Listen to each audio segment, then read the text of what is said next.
കൊല്ലം കുണ്ടറയിൽ ഓടിക്കൊണ്ടിരുന്ന കാറിന് തീപിടിച്ചു. ഭരണിക്കാവ് സ്വദേശിയായ മനുവിന്റെ കാറിനാണ് തീപിടുത്തമുണ്ടായത്. 2 പേർ പരിക്കുകളോടെ 2 പേരുണ്ടായിരുന്നു ആ കാറിൽ.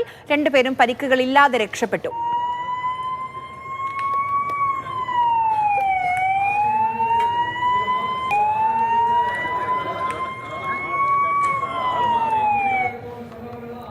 കണ്ണൻ നായർ വിവരങ്ങളുമായി നമുക്കൊപ്പം ചേരുന്നുണ്ട്. കണ്ണൻ, ആ ദൃശ്യങ്ങൾ കാണുന്നുണ്ട്. കാർ പൂർണ്ണമായും കത്തി നശിച്ചു.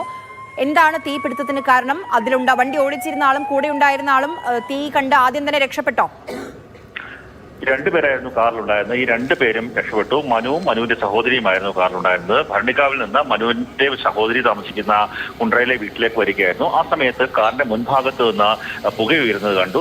ഉടൻ തന്നെ മനു കാർ നിർത്തുകയും ഈ 2 പേരും പുറത്തേക്ക് ഇറങ്ങി മാറുകയും ആയിരുന്നു. ഉടൻ തന്നെ ഈ കാറിന്റെ മുൻഭാഗവും പിൻഭാഗവും ഒരുപോലെ അഗ്നിക്കിരയാകുകയായിരുന്നു. ഫയർഫോഴ്സ് ഉദ്യോഗസ്ഥർ അനൗദ്യോഗികമായി പറയുന്നതനുസരിച്ച് ഒന്നുകിൽ ഇതിൽ ഉണ്ടായ ഷോർട്ട് സർക്യൂട്ട് ആകാം, അല്ലാത്ത പക്ഷം ഏതെങ്കിലും പെട്രോൾ ലീക്ക് ആയതോ മറ്റോ ആകാമെന്നുള്ളതാണ് ഫയർഫോഴ്സ് ഉദ്യോഗസ്ഥർ പറയുന്നത്. കുട്ടയിൽ നിന്ന് ഒരു ഫയർഫോഴ്സ് യൂണിറ്റ് എത്തി തീയണച്ചു. ഈ പ്രദേശത്ത് ഗതാഗത തടസ്സം അടക്കം കാര്യങ്ങൾ ഉണ്ടായിട്ടുണ്ട്.